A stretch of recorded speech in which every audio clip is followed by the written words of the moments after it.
Subscribe. Bashar's described telepathy as telepathy. These are natural innate abilities that we will remember and experience. They had two reasons for building the pyramids. One was initiation, also for physical healing, as a pyramid is a shape that's highly conducive to concentrating energy. In the pyramid code, there are many portions that it refers to very old ages, telepathic communication, the ability to shapeshift, certain technology that seems to be way out of our understanding. The Bashar material and the law of one material, that's spoken about many times as well. By the power of thought, they have the ability to relocate. They are in the sixth dimension, thus they are able to be with us at any time. There are individuals who are several hundred years old, one being somebody like the rabbi. That you've met. Yes. The rabbi's 424 years old. Welcome back to Hidden Revelations. I'm your host, Jason Shurka. Joined alongside me is Brandon Bozarth and Aaron Abke. Today, we will be discussing the normalizing of supernatural abilities. Many people have deemed abilities like levitation, telepathic communication, shape-shifting, reaching really, really old ages, like several hundreds of years old in the human body, as being supernatural. And my question for all of you today is that true? Is that really supernatural? Or is that just natural and we've lost touch with our natural ability to do anything that we used to do? In today's episode, we're going to cover history and show how in the distant and somewhat recent past, including modern day, this has been normal all along. Are there fewer people that can do supernatural things today? Absolutely. But keep in mind that today we do things that we didn't do thousands of years ago, like fluoridate our water, put pesticides and chemicals in our food, breathe in air that's polluted to an extent that we can't even begin to comprehend, and so on and so forth. The fact of the matter is the supernatural is natural. And what we call natural to us today is not natural at all. As a matter of fact, it's subnatural. And that's why the natural relative to the subnatural seems to be supernatural. I mean, just look at nature for a moment. You see birds, they don't have satellites. They don't have anything of our technological advancements, yet they know how to migrate according to the same exact path every single year. They know when there's a hurricane 500 to 1,000 miles ahead of them.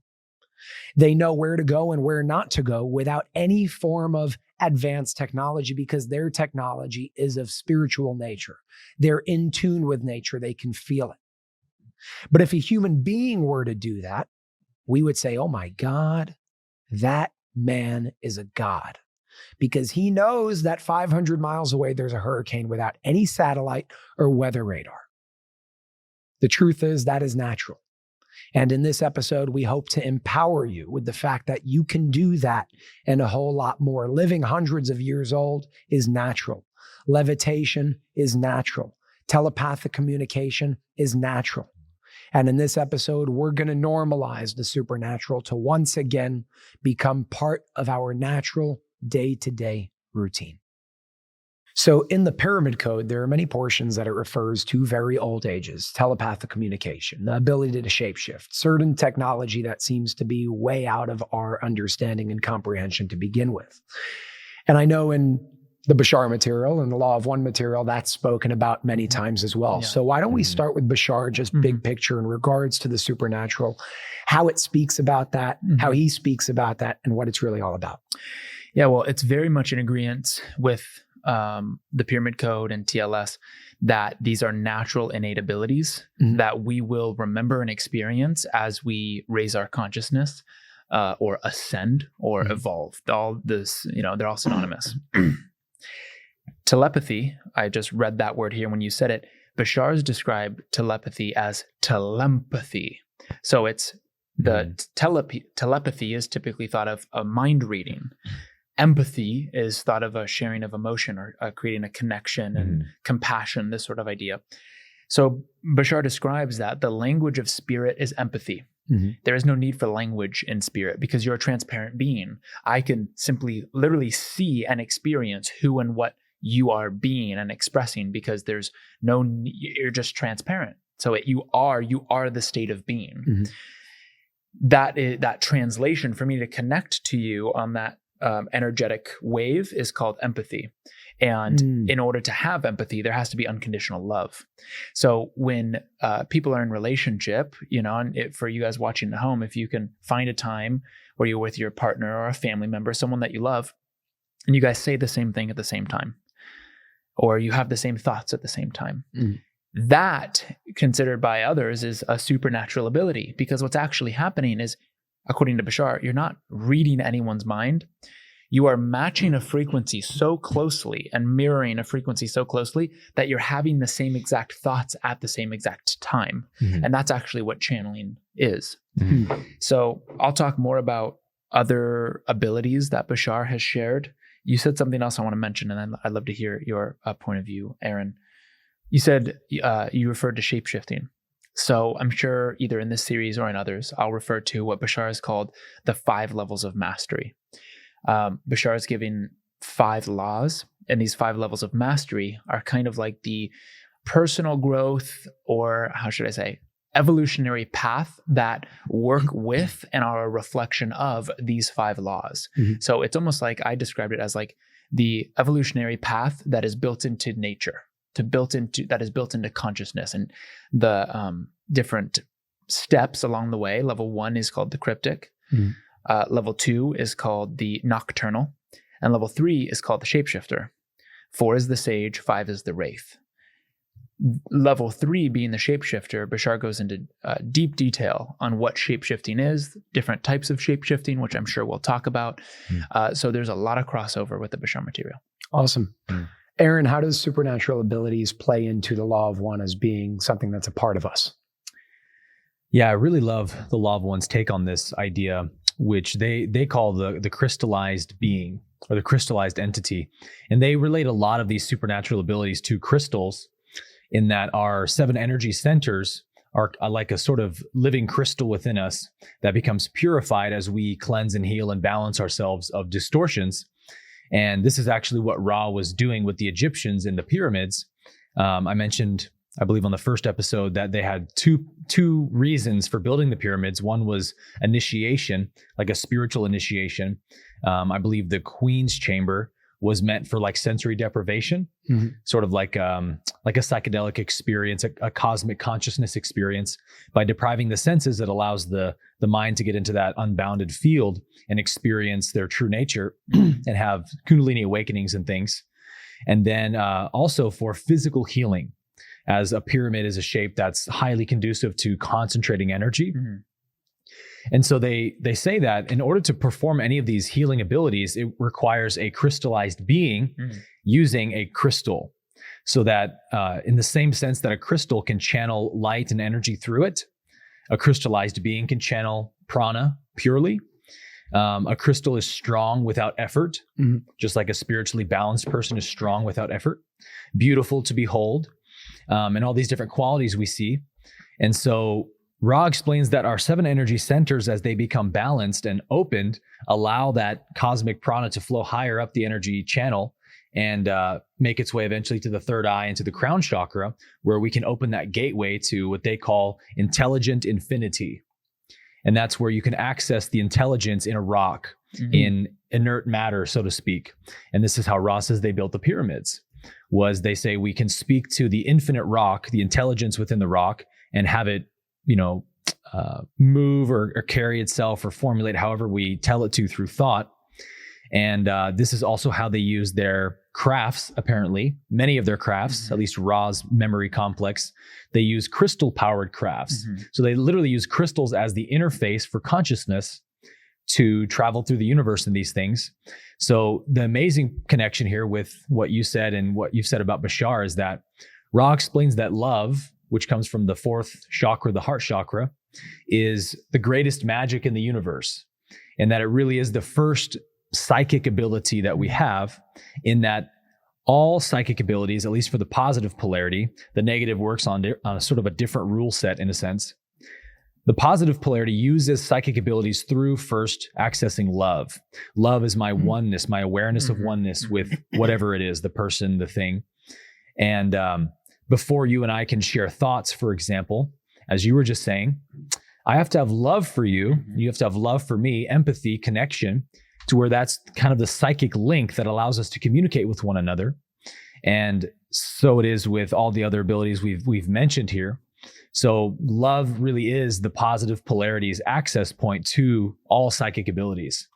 So in regards to being able to embody that level of supernatural abilities, really just the crystallization of our being as a whole and becoming that one infinite powerful being in the physical body. There is a portion in the pyramid code that speaks about the Fatasol race and sort of where they were at. So I want to read that to the both of you and to all of you just to see the sort of synchronicities between the other texts with Bashar and the Law of One. So in the pyramid code, it says the following. Although Fatasol were housed in a physical body, they were granted perfect spiritual freedom, which completely liberated them from time and space. Because of this divine consciousness, they could move freely between stars and galaxies without the influence of time or space. In other words, they were able to experience the past, present, and future simultaneously. This means that if we are released from the limitations of time and space by true and pure spiritual consciousness, we can lead ourselves through our consciousness as our soul desires, whether it is to a physical or a spiritual place. This is done through the purification of the body, the mind, the spirit, and the soul. In such a state of consciousness, within the fifth dimension, in a state of gamma or higher, we can reach even higher levels of being, just like the original Fatasol of the original divine race and pure offspring used to do. Their capabilities had no physical or spiritual limitations. For them, there is no such thing as here or there, or we and they. They were able to differentiate between different perspectives of the one and only reality, which is the beingness that everything is eternal, everything is now, everything is here, everything is one, and we are all one. This is the divine consciousness, which is the God and the divine self of us all. This consciousness, even today, will bring us to the highest places. And I bring that in now because it really ties in the whole physical capabilities and abilities that we deem supernatural today. And it highlights and emphasizes the fact that it really starts from this level of awareness and consciousness that we all have and we could all access. So are there any synchronicities in regard to that excerpt itself with the Bashar material? There's a lot. I'm deciding on which one is the most relevant here. As far as the ability to travel, because that's what this was referencing, Bashar and their civilization, where they are on the edge of fourth and fifth density, they're quasi-physical. So they can, a lot of their members in their society can pass their own arm through their body because they are primarily light at this stage. That's a very multidimensional experience. That means, like you said, they're experiencing, quote, past, present, and future all at once, but to them, it's not past, present, and future because they have such an understanding of everything is here and now that they're just parallel realities. And he described it before as walking through a hall of mirrors, and every single hall of mirrors is a different reality. And they're experiencing all of these different parallel realities simultaneously, all integrated into one experience, which imagine yourself at the grocery store last week, sitting here having this conversation with us, and then 2 years from now going on a walk and somehow being able to cohesively experience that all at once. That's getting close to what their experience is like. Deja vu. Exactly, which is deja vu. So they have the ability to, by the power of thought, you could say, or intention, or really by shifting their frequency, to simply relocate. They don't travel through time and space. They shift to different points in time and space. Perfect example, as Bashar would say, is instead, you travel by going from A to Z, and in between going to B, C, A, B, C. You go through all the points in between. We realize that this final point here is a destination that, how should I say it? It's its own, like, every single point in between is its own, in a sense, like equation. And you can describe a point. This cup here has an equation, and one of those variables is where is it in time and space? If I move it here, Bashar's understanding that he shared with us is this is a different cup, because objects don't exist within space. Space exists within the object. Interesting. I like that. So this all of a sudden took on, imagine variable X changed. Maybe over here it was 2 and here it was a 3. So this is fundamentally a different cup. Correct. So they can go, well, we can take our crafts that are crystal, that they grow in a slightly different phase of reality that steps down into this one, which makes them incredibly strong, like thin and delicate looking, but you could not destroy this thing. It's unreal. It wouldn't make sense to us. And they can simply go, oh, there's an equation to go to Earth. This is what this time and space location is. Okay, let's shift. And through their thought, they, boom, will appear in that location by overwhelming themselves with the frequency of said location. Right. And they actually, interestingly enough, they don't need ships. But they said, it'd be kind of weird if we just showed up in your living room and said, hey, how are you? Or if we showed up floating in the sky like, hey. Yeah. So they actually use ships to conceal themselves. For us, to like meet us halfway. So they don't for where freak we're us at. out. Yeah, because we expect ships. That makes sense in to our us. consciousness. So they're like, okay, well, we'll use a ship for you guys. But if it was up to us, we'll just shift and appear wherever we need to appear. Interesting. Right. Yeah, so many parallels to the raw material. The one that first comes to mind is they're teaching about space-time and time-space, that we live now in the time-space, could say dimension. You can think of it like two sides of one coin. On this side is time-space, where time is the primary experience of reality. On the other side is the space-time, where space is the primary experience. This is like a dream or astral projection. We all have that experience of like, in a dream, I experienced lots of events that took place, but it's like, how long did it take? You're like, I have absolutely no idea. Right. Forever and that quick. So Ra says they are in the 6th dimension. Thus, they are able to be with us at any time, because the analogy they give is like a globe. There's Tokyo down here, there's New York up here, and every other place on the map. There's people hustling and bustling around, living life in all these different areas of the globe. And that's sort of how time appears to them from the space-time realm, where they can just go to the point on the globe they want and access it.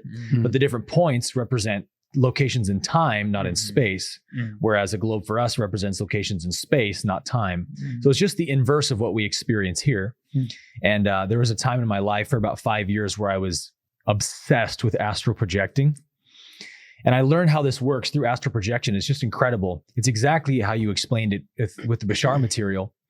If I want to travel to another plane or even create one in my mind, it just is a matter of me focusing on it, creating it, experiencing it, tasting it, touching it. People listening who lucid dream or astral project will know this. And if you make it come to life enough, which is you tuning into that frequency where that configuration of energy exists, right, all of a sudden your consciousness is there experiencing that. And that's sort of the normal operandus of ETs, is like that's how they're traveling in thought through consciousness, is they're just imagining where they want to go. And their consciousness is so powerful that they can just make it come to life that quick. And so here in 3rd density, we have these very heavy chemical dense bodies compared to a light body of 5th or 6th density. So they're able to travel because of their physical vehicle much easier. But it is possible for us to do it. Correct. But we have to be able to access these, high gamma states and things like that before that's possible. To shift our matter in the way that we see quantum particles able to do it. A quantum particle appears and disappears without traveling the distance. It doesn't need to, because all space and time is contained in one point. But if it's possible for a quantum particle to do it, we know it's possible for anything to do it, because we're all made of quantum particles. So the question is, how do we access those states of consciousness where we can go quantum in that way? It just makes sense. That's what it is. And I think when you break it down that way, because we are all ultimately made of that, and then something even deeper and deeper and deeper. Right. But everything, that's why I always say everything that we think is impossible is possible. We just have to break it down. I think the biggest thing that probably stops us all from experiencing that on a collective level is our beliefs. Yes. Right? Our belief systems say you can't fly. That's in Hollywood. Yeah. You can't shapeshift. That's in Harry Potter. You can't do that. That's impossible. And the truth is, no, it's if you can imagine it, if you can think it, you can absolutely do it, because Right. it starts there, it ends here. And I want to throw something in here that Bashar talks about a lot, Yeah. because there's going to be people at home that are going, okay, I'm going to now focus everything that all my life on levitating. Why doesn't it happen for everyone? Yes, beliefs are a part of it. Bashar talks about relevancy. It's not necessarily a law, but that's the way I've interpreted it. Those are not Bashar's word, but it's like this law of relevancy that's saying all supernatural powers are possible. It's not a question of possibility, because reality is infinite. It has to be possible on some level, or reality, God is all that is, would be finite. It's a matter of, is it probable? And what determines if it's probable for someone? A lot of factors. Yes, beliefs, that's primary. But also, is it relevant to the theme that you chose to explore in this life? If it's not relevant, you can have the best belief system in the world. If you don't need it for your growth, it is a pointless act. Why would creation, and you at your core are creation, do something that is pointless, do something that is not relevant to that person's growth? So there's a lot of things involved that we are not, at this point, in my opinion, really designed to know, does it need to happen to me or not? One of the best indicators that Bashar talks about is if you're genuinely excited about it, and you're not doing it from a distraction. A lot of people like to go, well, I'm just going to unplug from my life and focus on astral projecting, and it's escapism, right? If you're really genuine and you're excited, that's most likely because it's relevant for you, or there's something that it's going to lead you to that's relevant for you. Right. So, most people live till 80, 90 now. It's starting to expand and extend in terms of lifespan and life expectancy. And some people will say, well, why do some live till they're 40 or 30? Others live till they're 90 or 100. In some cases, on the public level at least, 120. I think 122 is like the oldest publicly spoken about person. But in the Pyramid Code, and not just in the Pyramid Code, and I know these other texts as well, but even in modern day, when it comes to even organizations like TLS, there are individuals who are several hundred years old, one being somebody like the rabbi. That you've met. Yes. Too. The rabbi's 424 years old. There's another person in Japan. I've never met him. He's 600 and something years old, probably about 615. And people kind of look and they're like, what did he just say? That's not possible. Yeah. And wait a second, let's go logic before we go according to documents and texts and what somebody says, right? Because technically the rabbi can't show a birth certificate or a picture. There were no pictures in 1590.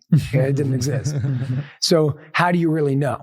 And my answer would always be, well, when somebody has so much power and you just see what that person can do, the age is not something that is now, that's insane. It's just like, okay, you're 424. That makes sense. You've been around a little longer. Yeah, it's not this crazy thing. Yeah.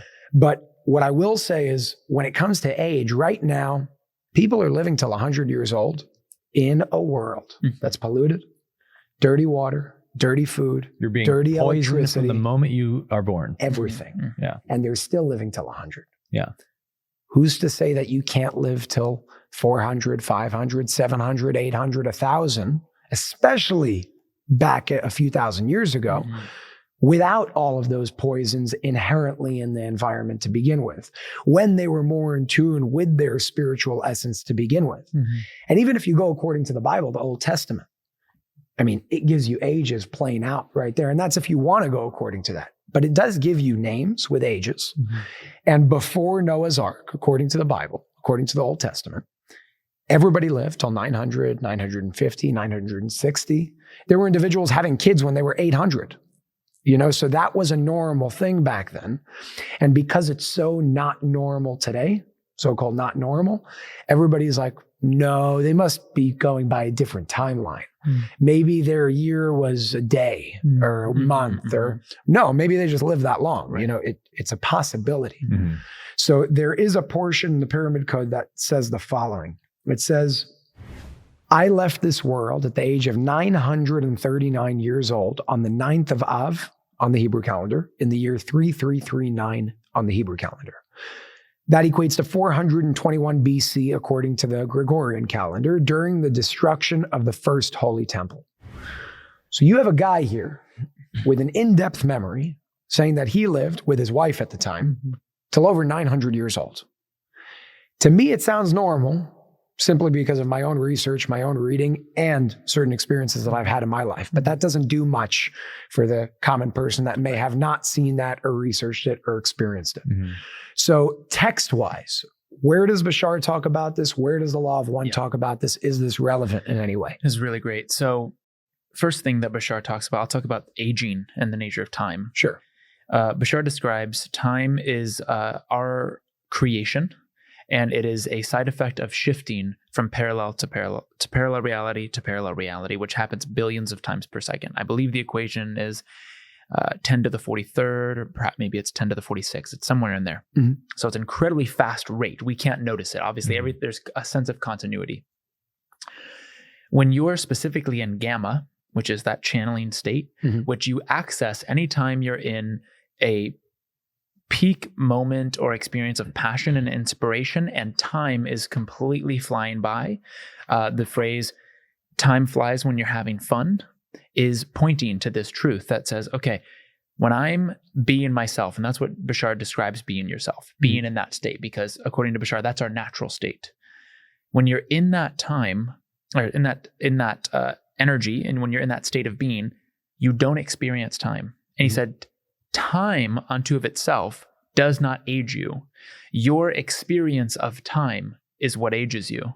So if you're not experiencing any time, let's say we're doing this episode, and let's say for some reason it was 8 hours. Someone, recorded on their watch. Oh, that was 8 hours. But we only experienced 20 minutes. We would actually only age 20 minutes. Our body would actually believe, oh, that was only 20 minutes.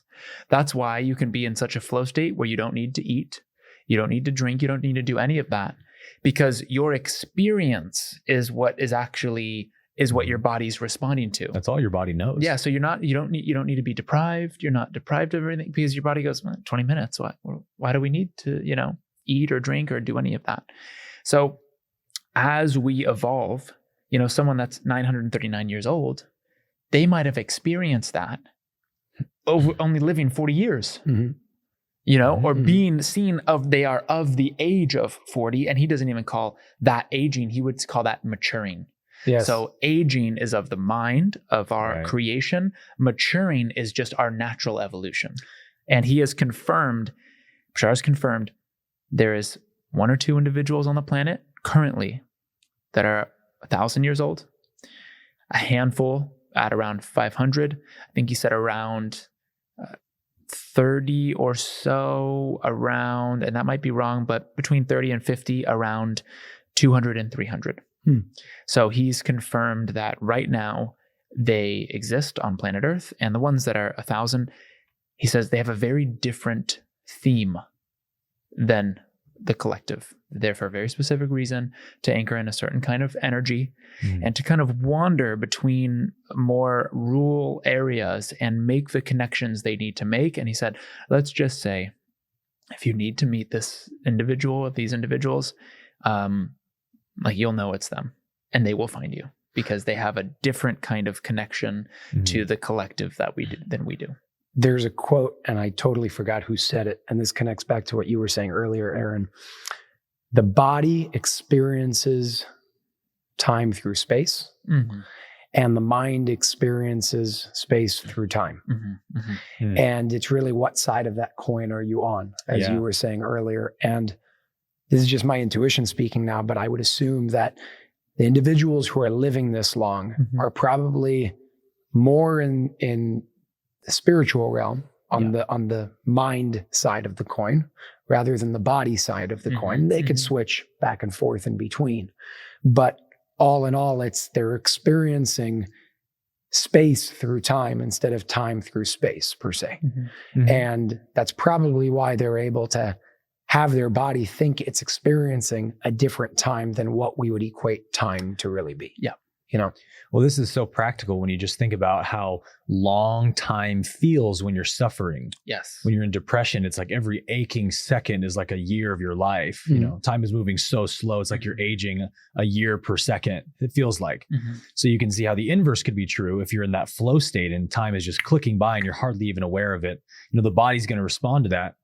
And I actually find a really interesting connection with a lot of the sages and mystics of India that experience these incredibly high states of consciousness, because all that they do is meditate and astral project, and they're just experiencing extremely high levels of awareness. And they develop these abilities that you're describing, TLS members have, and they call them siddhis in India. A siddhi is like a spiritual power, levitation, living many, many years longer than what is normal, telepathy, reading minds, knowing things, shape-shifting, teleporting to different places. Ram Dass's guru, Maharaji, famously would appear on trains as people are coming to the ashram to see him through India. He would appear on the train in front of them and they would have a conversation, and then he'd be gone. And then they get to the ashram the next day and there he is. And he's like, hey, did you like my visitation? And all these things. And Ram Dass, he did this to Ram Dass on multiple occasions. Wow. And it's like these gurus are accessing these states that you described. TLS defines them as, beta 1 through 10, alpha 1 through 10, theta, delta, gamma. The mystics of India just use different words for it. The realization of Brahman is probably like a gamma state. The jiva is like beta state, ego consciousness. I'm a body, I'm a person. And they describe these states of awareness in their religious terminology, but they just naturally happen upon these powers, where many people will say, many devotees of these gurus will say that they'll just start levitating. They just notice that they're just floating off the ground or something. So it's like these powers become available to us naturally as consciousness expands, because it's our awareness of reality that allows our body to access the powers of consciousness. If we're not aware of something, how can we access it? Yep. And that makes a lot of sense when you think about, how disorienting would reality be to somebody who doesn't even know that you can time travel or read minds, and you're experiencing parallel realities every second. Like, there would be no experience to be had of reality. Reality has to match your level of awareness to be congruent, right? And to actually give you an experience that has meaning. So Ra describes that in the third density, which is this density, our bodies were meant to live about 1,000 years. One incarnation cycle of third density. The vibrational capacity was meant to sustain 1,000-year lifetime. But they ask Ra, why then do we live such short lives? And like the Egyptians were only living 30 years when they went to Egypt. And Ra says that essentially we used to live that long, and this is spoken of in the Bible. There's many, Methuselah's one lived to be like 900 something years old. Even like ancient biblical characters like Abraham were said to have lived a few hundred years. And over time, the lifespans kept shortening because Ra says as humans began developing technology and weaponry and began forming tribes and started enslaving other humans and going to war and genocide and killing and murder, these things dropped the collective consciousness so much that the vibrational capacity was shortened to now it can only sustain, 30 to 100-year lifetime, which is really like a tenth of what it's meant to support. And just to give you a little bit of contrast, how dense this reality is here in third density, Ra says that the fourth density, which is where, the Essassani are in Bashar, the average lifespan is 90,000 years for a physical body. Wow. So it's like, imagine how your experience of time would change so much. I mean, we've seen technology develop so rapidly in our lifetimes. I think about the Nintendo consoles we were playing on when I was a kid. It's like ancient technology now. Imagine what it would be like to live 1,000 years and you're watching the dark ages, the medieval times, humankind evolving through that. You would just watch, it would feel so rapid so to you. much. And you would have so much intelligence and awareness just by virtue of being around that long. So our lifespan is a reflection of our level of consciousness, that really we have fallen so far from grace in that sense of how we were intended to be living in the beginning. So also in regards to old age, there's a portion in the Pyramid Code that talks about one of the ways that they actually reached that age. And part of it was through preserving their life force, sexually speaking. So the excerpt says the following: physical love and mating occasionally occurred through normal intercourse as we know it today, but they mostly committed the act through meditation and telepathy with almost no physical contact except for holding hands and in some cases by touching legs. High priests would also mate by touching foreheads. Mating in this way preserved the essence of their bodies in a physical sense. It also preserved their internal energy, which was the secret of their vitality for their spiritual work. This is the reason why most of them would live such long lives compared to us today. Very few people truly knew how old Mono and Gamma were, as they kept their age a secret. So the reason why I'm bringing that up right now is because it is another possible form of how they reached such an old age. In addition to their sort of changed experience of time through the levels of spirituality and whatnot that they've reached and embodied, the physical sense of actual mating, reproduction, and sex, to my knowledge, also held an important factor in that. And even today, you see, the more sex one has, but I'm talking about sex with actual ejaculation, right? When you let go of that life force, that life energy, generally those people tend to age quicker. So there are ways, like Mantak Chia speaks about this. He's an incredible author and just teacher overall that I've read many of his books having to do with sort of cultivating your sexual energy to be able to reach that level and that climax when you're in the act while not necessarily letting go letting go physically of your sexual energy and your life energy. So how does that come into play when it comes to Bashar and the Law of One? Yeah, so Bashar talks about the way that they have intercourse, in a sense. He says, we can have physical intercourse. It's not as common now. Most of the time, we'll come into an agreement with someone and create an energy bubble. This is specifically around creating a child. So they'll get into a meditative state. They'll create a shared reality, in a sense, a third reality, which creates a type of what he would call electromagnetheric energy. We know electromagnetic because we've never been able to measure etheric energy. He says we will eventually. It's akin to consciousness, and we just don't have the devices nor the consciousness available to do that as of now. So they create this type of electromagnetheric bubble where they can then have an interaction with the soul and, okay, who's coming in? What agreement do we want to make? And it's all chosen from every level. And that soul begins to crystallize into that bubble, and the bubble releases and the child is born. So I believe that that's the same way they would have intercourse, is through a telepathic experience. Although they say, if for any reason a physical exchange is necessary, then there will be one, but that's very rare. Interesting. Yeah. If you think about, true lovemaking between two people that are in love with one another, it's a kind of fusion or shared beingness happening. And that's really where all the pleasure comes from, is the connection, the oneness you experience. So when they ask Ra about that for higher density beings, Ra explains how sixth density beings mate.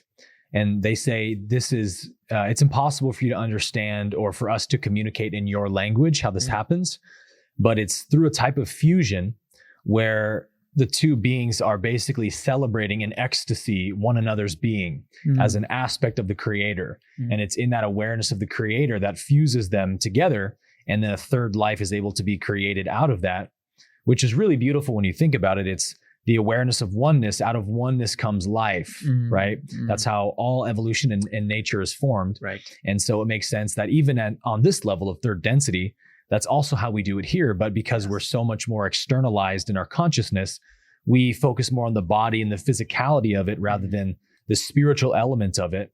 But again, in true lovemaking, a spiritual connection between two people who love one another, it's that spiritual connection in sex that gives the true pleasure and the ecstasy of the interaction. Absolutely. Yeah, it's huge. It's huge.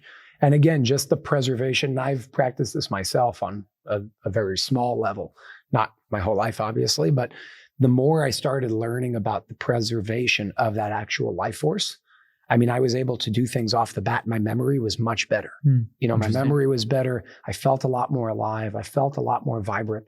So I can only imagine what that would actually be like over a period of, let's say, 40 years or 50 years, and how that would affect your life big picture in terms of your lifespan and just what you're able to do. So just for a few moments, I want to jump into the whole shape-shifting talk, because I know that's a fun one. It gets a lot of people kind of confused because they're like, what the hell are you talking about? You're in a body. You can't change the shape of your body. And I mean, on a technicality, of course you can. If you can change your DNA, you can change your body. I mean, that's as simple as it gets. Now the question is, can you change your DNA? Even when it comes to levitation, the only thing you technically have to do is manipulate a force called gravity, not fly, because that sounds out there. But if you say, can you manipulate the force of gravity? If the answer is yes, then you can fly. You can levitate, you can move.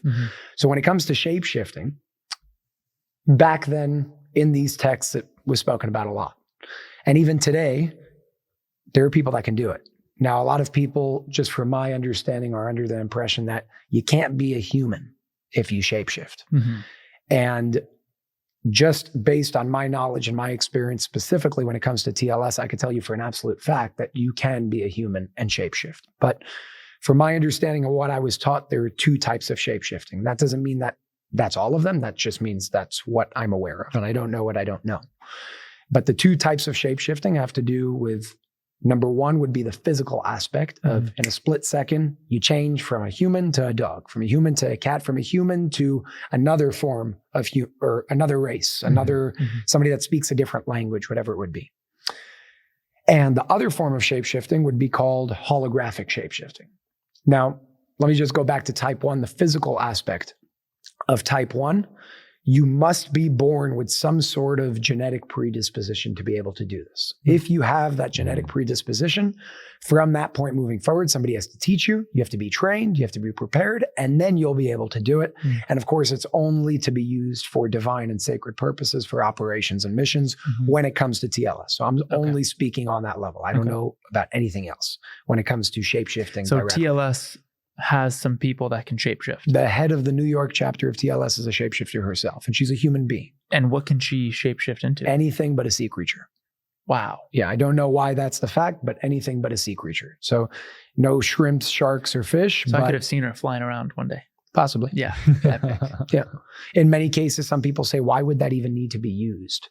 One of the cases I could say is, let's say Ray has to go on an operation or a mission, and his family can't know that he's away. It's undercover, it's secret, nobody knows what's going on. It could be a few days. They bring in a double of Ray. So there's a shapeshifter that forms into looking exactly like Ray, takes on exactly how he speaks, what he does, his mannerisms, all those things. So it's like they have access to his consciousness. But not his memory. Interesting. Okay. Yes. So they just come with a knowing of, this is what Ray would do. Just comes in terms of like, naturally, in terms of mannerisms, voice, and just how you act, temperament, things like that.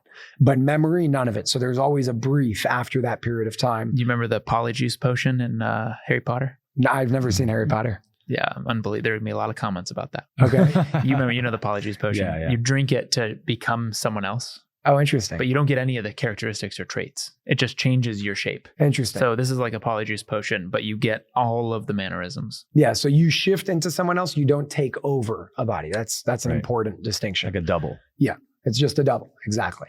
So the second type would be holographic shapeshifting. Holographic would be more so an extraterrestrial being comes from a different planet.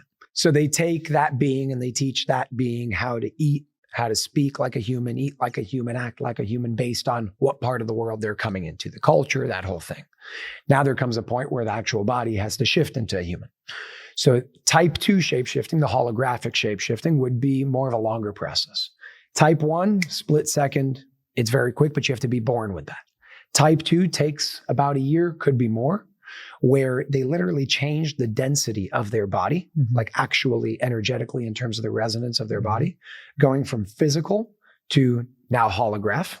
You can actually move your hand through them, but somehow if they're wearing clothes, the clothes are resting on the hologram. It doesn't fall through. I don't know how that works, but it works. From that point moving forward, they shift in the hologram state And then they re-densify their body in the new form that they're at and the new form that they chose to shapeshift into. So now you see this 3-foot tall being from a planet called Konom, which is one of the planets that TLS is in contact with and works with in terms of the races. Now shapeshifted into a 6'2" man living here in New York City. And you would never know. But back to one of our last episodes, that could be part of the hybridization agenda. Right. So precursors. It all connects. It all connects. So just in regards to shapeshifting, I wanted to share that information to give a little more than what is usually spoken about in terms of the details. And again, to just normalize this idea of it's not this magical thing. It's just the changing of energy, the changing of density, the changing of your resonance, of your frequency, moving through different dimensions to be able to do that. And of course, if you're born with something, it makes it easier. But this is something normal. It's just not something that's done on a public level. So people kind of turn their heads and they're like, that's impossible.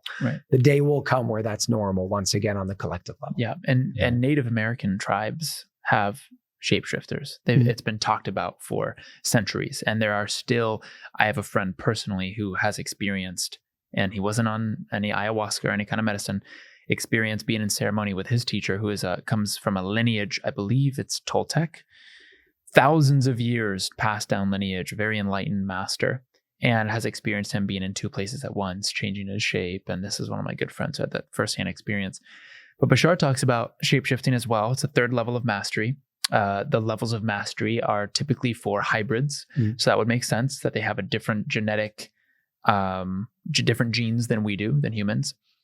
And I'm not sure if it would be type 1 or type 2, but the way he describes shapeshifting is, in a sense, an individual learns how to project their consciousness to the other beings. Like if I was sitting here, I'd be able to project my consciousness as the bird, as the whatever it might be. And I'm experiencing that, and you're experiencing that.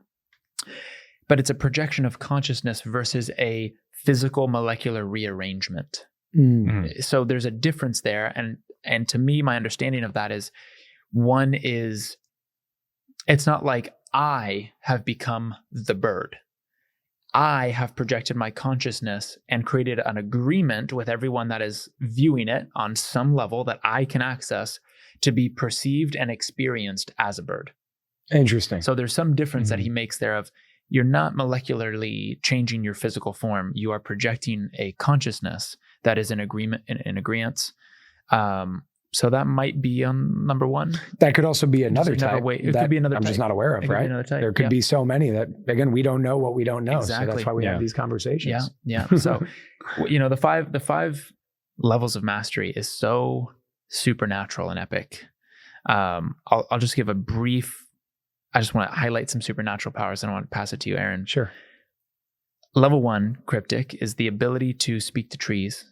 And we were just talking about speaking to the intelligent infinity, right, within everything. Right. Cryptic is the first level, where it's essentially, in a sense, like the shaman path, being able to be so one with nature that you can sit in a forest and the trees can literally tell you in such a clear dialogue that you and I would be having right now, that clear. If it's not that clear, you're not a cryptic. And you can sit and you can actually have a conversation with the trees that go, 2 hours earlier, Jason and Aaron walked through here. And it's that clear because they're constantly perceiving and aware. They are aware beings, just their awareness looks different than ours. You do the same with rocks. You do the same with any element in nature. That's the cryptic. Nocturnal is when you start being able to get in touch with parallel reality versions of yourself. Now, both of you have recalled past or future lives. Am I right? I think we've talked about that. I've had many moments where, boom, an image pops into my mind and I'm overrun with emotion. I told you about the Bali story of a man on his knees with his arms up like this in absolute reverence for life. And I'm just crying. And 1 minute I'm eating a fry, looking at the beach. Oh God, Bali, it's so great. And then boom, and I'm just bawling. No cause, seemingly, right? And I talked to Bashar about that. He said, oh yeah, you recalled a quote past or parallel life. And he confirmed that for me. And I go, okay. So that's what nocturnal is all about.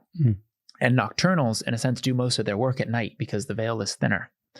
So they can get in touch with these parallel versions of themselves and have dialogues just as clear as you and I are having right now. Mhm. They can talk to their future self, their extraterrestrial self, a part of their oversoul that's connected to, 1,000 years ago, and they can download information and exchange information the same way we're having a conversation. That's nocturnal. Then you have the shapeshifter. The shapeshifter goes, well, if all parallel realities coexist, if everything coexists, then all I have to do is match the frequency of a different reality, and I can emulate, I can mirror it in this reality. So they're not just able to get in touch with their parallel selves, they're able to match and mirror, and in a sense, bring that parallel self into their reality. So he describes shapeshifting as, it's not that he's like someone's manifesting, becoming a bird out of nowhere. There's already a parallel reality where they exist as that bird that they're now aware of and can get in touch with and can harmonize with and bring it in a sense into reality. That leads to the sage, which can do that with objects. So now you have, and this is where all the folklore of wizards came from, even a wizard hat, which I'll save for our technology episode, and wands and all these things. So the sage can do this with objects. And my girlfriend, I've told you guys this story, actually witnessed a living sage currently now named Sri Shakti Amma. She's an enlightened being. I say she's in a male form. I believe Lakshmi. I believe she's an incarnation of Lakshmi. So she identifies as a she. And my girlfriend and two of her friends, and I know them all personally, went to India and heard about her magic tricks. And she hasn't performed magic tricks in a long time. It was one of the things that she did very early on to turn people's attention. But like I've heard from you many times, Aaron, the enlightened masters, they don't just do tricks all the time. They'll do it a couple of times to get your head turned, and then they'll teach you the lesson, like what's actually important. So they said, we came here all the way from California. We really want to see one of your magic tricks. And she goes, come over to my house later. So they show up to the house and they say, all right, gather around. And they gather around. And she puts her hand out and they're all focusing on the hand. They say, just look here. And all of a sudden, a flicker of light starts appearing above her hand. And it starts getting more solid and more solid. And in the air is a spinning solid gold coin coming, like materializing. And then it just falls on her hand and it's her face on the coin. Wow. Amma's face. And the coin was given to one of my friends, and she's had it for 10 years. So that's a living sage. And Bashar has talked about what sages can do and how they do it. The last level, the fifth level of mastery, is called a wraith. That's where you are, in a sense, you have 1 foot in physical reality, 1 foot in non-physical reality. And now you can do that with entire environments. So it's like, man, this town is, kind of boring.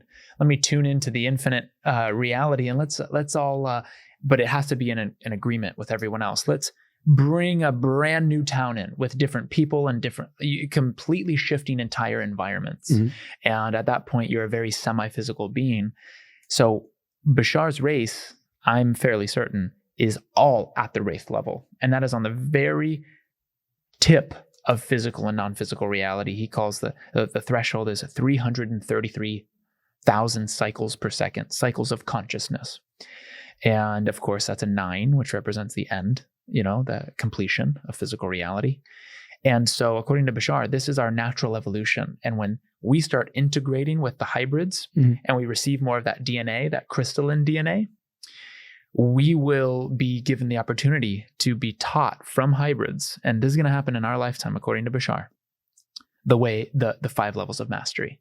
There will actually be centers and meditations and techniques, and he's already giving some for the level of cryptic. But that will be an optional path for all of us in our future. Wow. Yeah. That's exciting. Yeah. All this stuff sounds so out there when we consider our current consensus reality. And I've never seen anybody do that. So I just can't believe that's possible.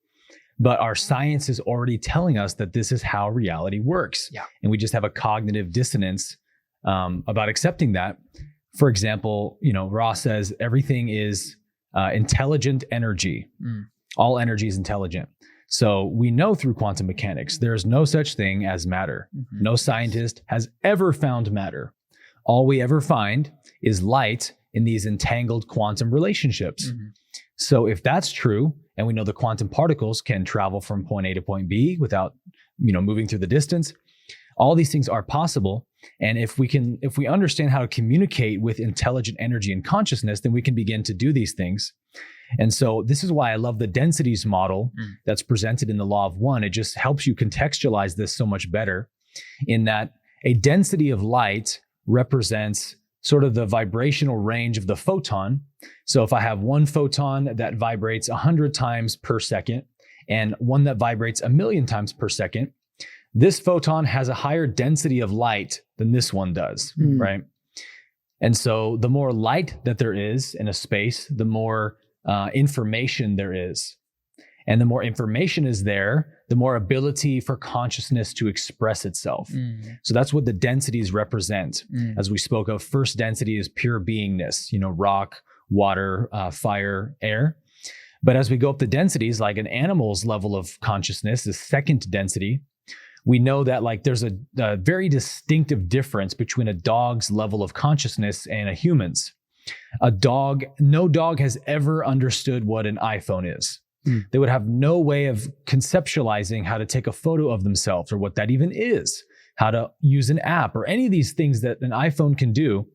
When you show your dog an iPhone, it has no awareness to recognize it. It's just nothing's there for the dog. But for you, it's this masterful piece of technology that connects you to the entire world. So Ra says, as that's true for the dog to the human from second to third density, imagine what we're not aware of from third to fourth density. Right. A fourth density being has more awareness of how reality works and what's available. So it's no big deal for them to read each other's thoughts and travel, from point A to point B in the snap of a finger and do all these things. It's as no big deal to them as it is for us to text somebody. They wouldn't even think about it, right? And so everything is just light in these entangled quantum relationships, and we can learn how to utilize it through consciousness. And a cool example that I can demonstrate for this is years ago, when I was sort of coming out of Christianity and into the metaphysical, I heard that there were people at a certain church that was very progressive, who had learned how to stick things to walls. And I was like, what? That sounds wild. I want to learn how to do that. And my friend said, yeah, they're putting shoes on walls. They can stick coins to walls.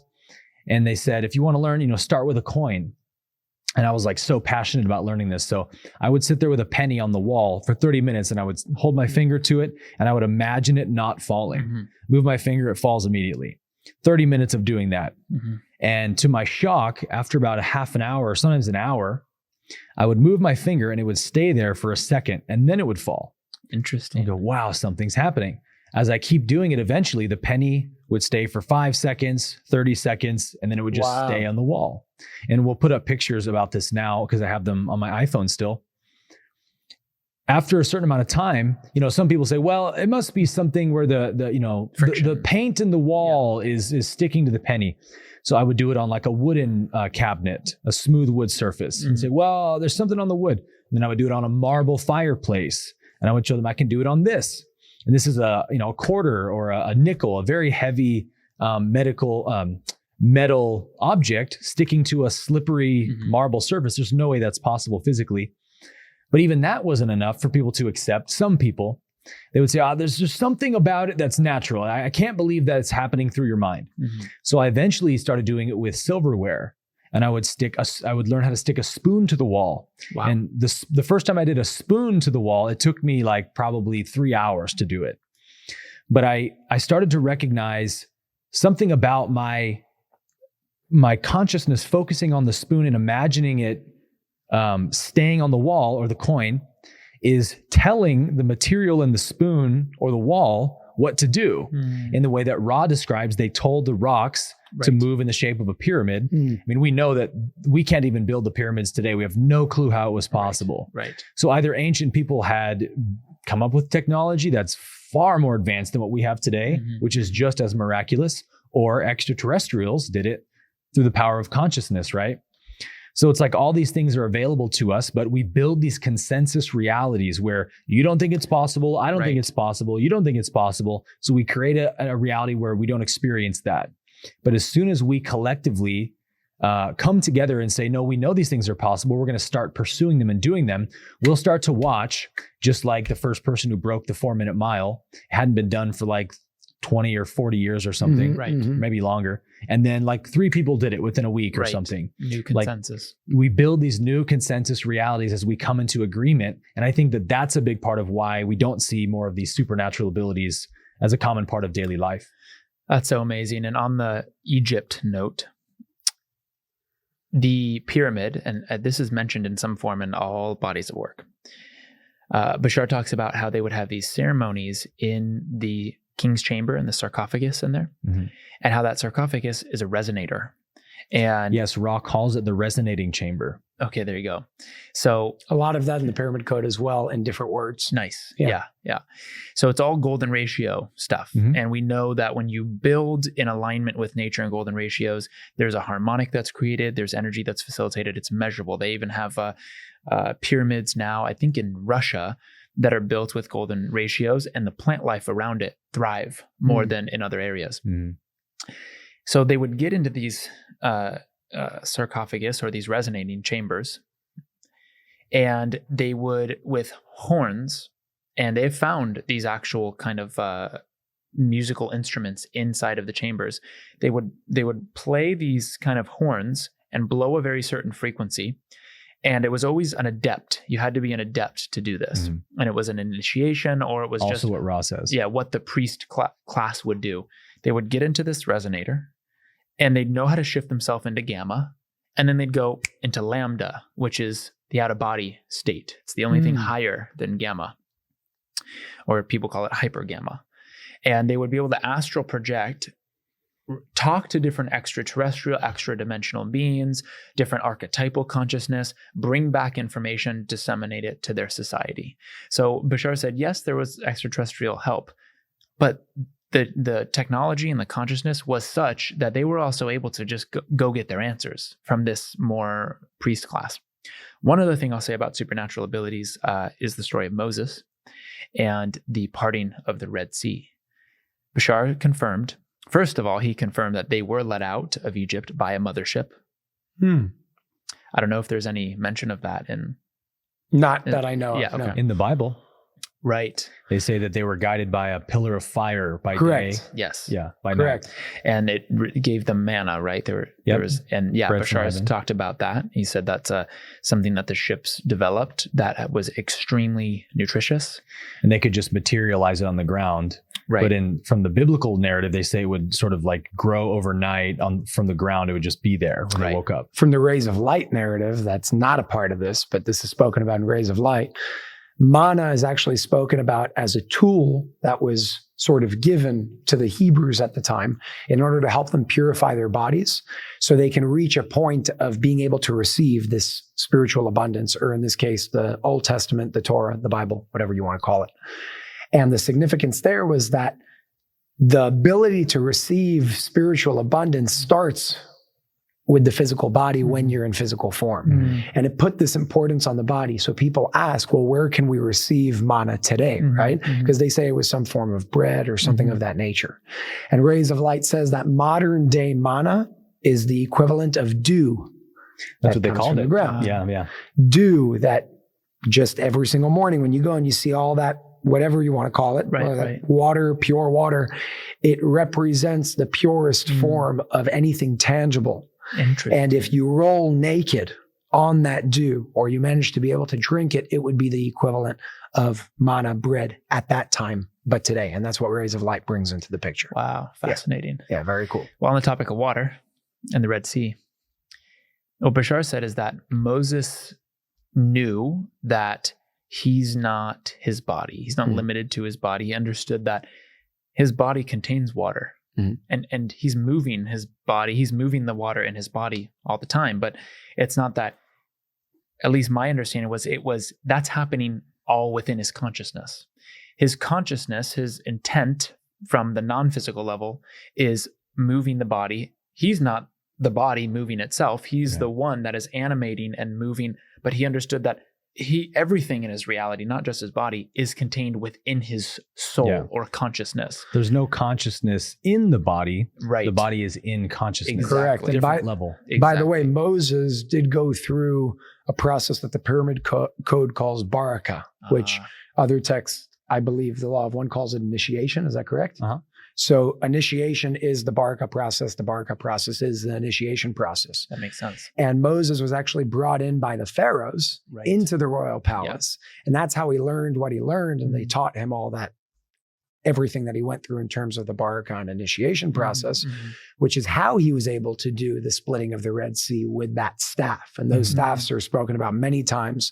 And we'll get deeper into that when we speak about Right. the spiritual and physical technology and how that connects. Yeah. But again, that's not supernatural. No. It's natural. It's an just out of our understanding- awareness. Yeah, it's an Yeah. understanding of the nature of reality, of nature. Absolutely. And so Moses knew, wait, this sea is not outside of me. This sea is within me. Mhm.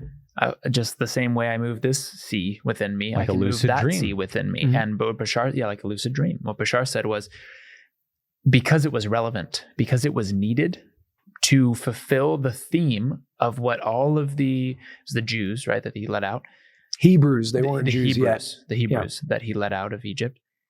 Their theme, they all agreed already on a higher level. We need to get somewhere. Yeah. So through the path of least resistance, consciousness, all that is working through Moses, who's available for that kind of abilities because of the initiation and his understanding, simply knew that he could part the sea, Mhm. and it happened. There's an amazing correlation with the raw material where Ra is describing the crystallized being and what a crystallized being can, from their language, walk the universe with unfettered tread.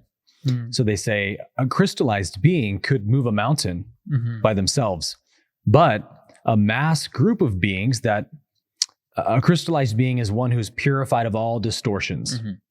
So a mass group of beings who have certain levels of impurity can still collectively move a mountain like an individual can, even if they're not pure on a level of agreement with that much consciousness coming together, can do these things that an individual can do if they're Wow. purified or crystallized. It's very inspiring. Yeah. So, an analogy that kind of just came to me as we were speaking is the idea of a video game and cheat codes in that video game. Mhm. And when I used to play my little PSP on that little thing, it would say, okay, this is a cheat code and you can make it rain. This is a cheat code, you can make it sunny. This is a cheat code, you can make the cops come after you in the video game, And you could do all these things. And all it's really doing is a simple change of a code.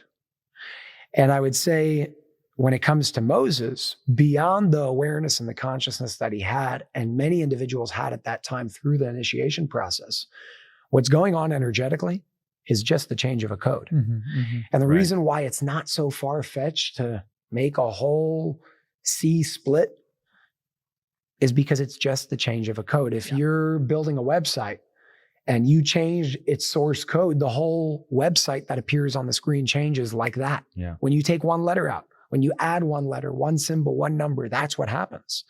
And I think it's that foundational level of understanding that allows us to access these supernatural abilities that really make them not so supernatural anymore, but just we have the awareness of how to build these things, of how to change these things. And once we do that, it just becomes normal again, Mhm. Yeah. And back to what you said, Aaron, together, if we come together and change that consensus of what we believe to be possible, what we believe to be true, we can make a change like that. We change the code in 2 seconds. Everything changes not in a week or in a year, right here, right now. And it starts with the collective making that change. It starts with the individual and the collective making that change. And eventually that ripple effect keeps going and going and going until we change the world quick by changing ourselves. In the next episode of Hidden Revelations, we're going to be speaking about the concept and the idea of God. The reality of God. Who is God? What is God? Is it really this individual, this entity sitting in the clouds above us, punishing us when we do something wrong, so-called, or when we sin? Or is God really an awareness and a consciousness? And does that threaten our current day religion and our modern day religion if we see God as a consciousness and an awareness rather than an entity that punishes and gifts, based on what we do.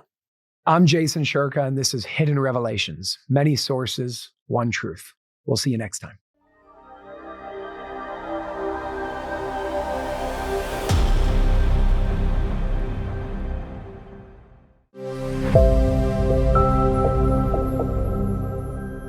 Subscribe. Hey, thanks for watching this video. There's so much more I'd like to dive into, but unfortunately, we can't do that here thanks to the heavy censorship efforts from big tech. If you want to explore this topic further, you can dive deep by accessing our entire uncensored library on unified.tv. There's a link in the description below this video if you want to check it out. A membership to Unified TV gives you unlimited access to hundreds of uncensored podcasts, investigative journalism, documentaries, films, and content that was once available on major streaming platforms like Netflix, but is now banned from the internet. For just $14.99 a month, which is less than $1 a day, you get access to it all. Your subscription also helps keep the platform running free from censorship and corporate influence.